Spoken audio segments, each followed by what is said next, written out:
Okay, today on Gear and Review, the product I've chose to delve into is an older product. I guess any of you guys that checked out my product review of the Boss DS-1 distortion box know I kind of have an affinity for Boss pedals. I kind of always have. It's not to say I haven't tried a lot of distortion boxes, especially over the course of last year. There have been just a plethora of just boutique stomp boxes and stuff that I've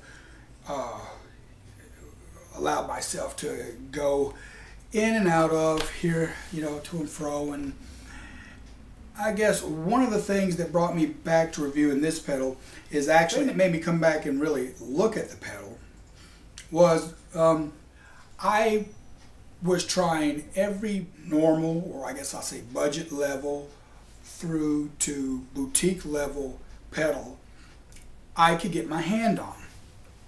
And I was buying all of them because they all appeared to be doing something that the other one, really was. I really kind of started to notice that there were differences between the pedals, obviously.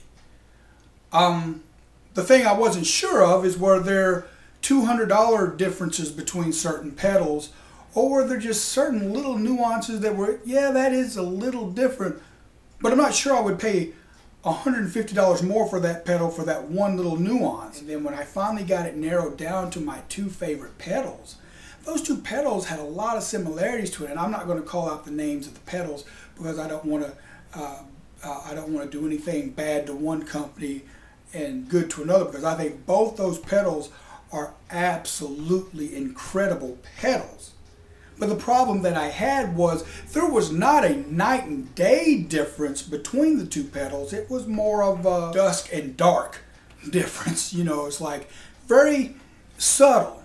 And for some people that subtleness is going to be very important. For me, it really wasn't that paramount. And the thing that bothered me is that one pedal was $89 and one pedal was $250. Back in the day, I only had two tried and true boxes, overdrive pedals that went in front of my amps.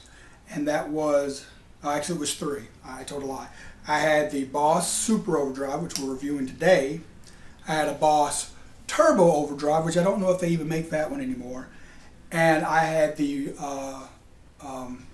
I think it was made by, anyone can write me in on this one and correct me, I think it was J.K. Butler Real Tube pedal.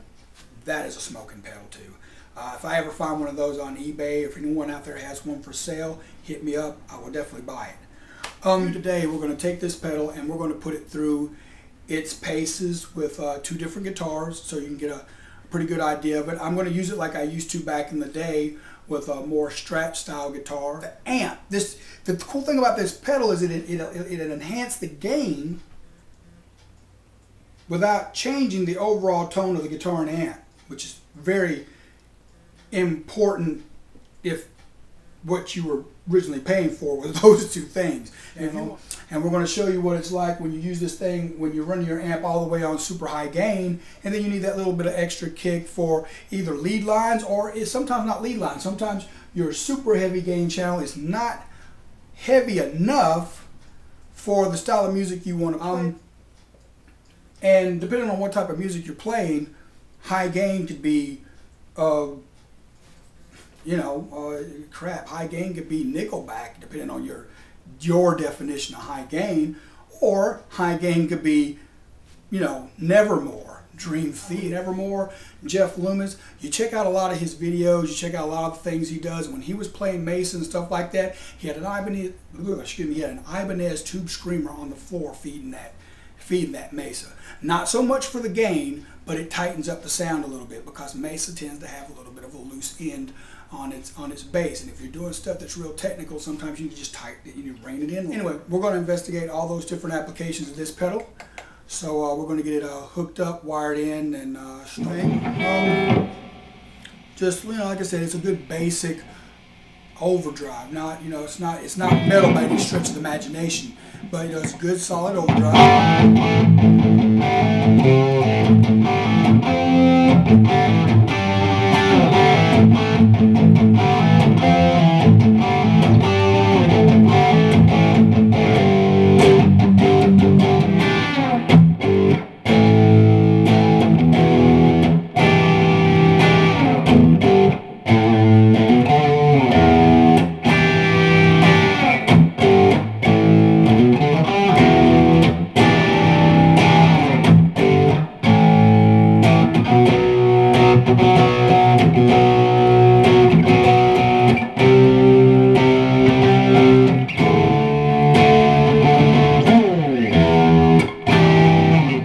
So now we're going to move over to the crunch channel and see what it sounds like when we just use this to boost the distortion of the crunch channel already there.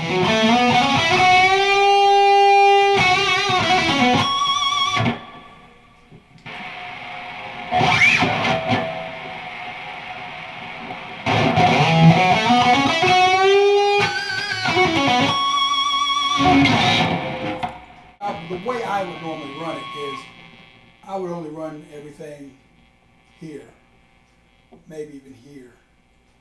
I would turn this wherever I was going to set it for my overall gain, not from the pedal. The pedal is there just for extra.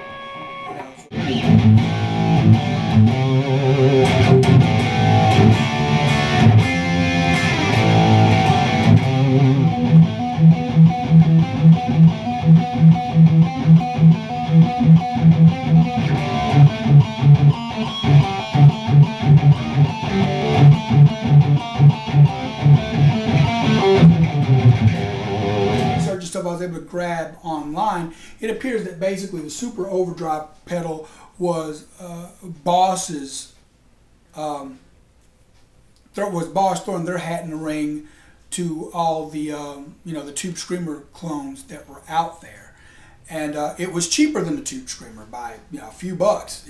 That's mainly why I went with it, because it was a lot cheaper than a Tube Screamer. Now, which one do I like better, the Boss SD-1 or the Tube Screamer? That's hard, because I don't think that they sound the same, but I think they sound very similar. I think that's just like one of those things where you just A/B them yourself. The Super Overdrive box is a great box. It's been on it's been an unsung hero on many of some of your probably favorite guitar players' pedal boards. It has a really good organic tone to it. And, the be-all, end-all, 50 bucks. What? No, I didn't say 250. No. I didn't say 85. No. 50 bucks. Boss DS-1. Find them, look around online, you can get them as low as 39 bucks. You can't beat that for what you're getting, in my opinion. You can go out and pay 250 bucks for this pedal. You pay $149.99 for that pedal, because I did it. And at the end of the day, you're going to realize that you spent a hell of a lot of money on a little bit of tonal difference and a superstar's name. And that and 50 cents will get you a cup of coffee to add to your pedal. So that ends another Gear in Review. Remember, keep the music loud and the critics silent. The Universal Space Jam. Also, I'm now back on staff with metalunderground.com doing CD reviews of music. Come check me out there. My reviewer name is Chaos316. You can leave me feedback here, or my MySpace page, which is www.myspace.com Gillen H2O, and I look forward to hearing from some of you guys. And by all means, remember, subscribe, subliminal message, subscribe. Oh yeah, I almost forgot, Boss, yo, if you out there, how about an endorsement for your boy, man? I hit y'all up twice. What's up?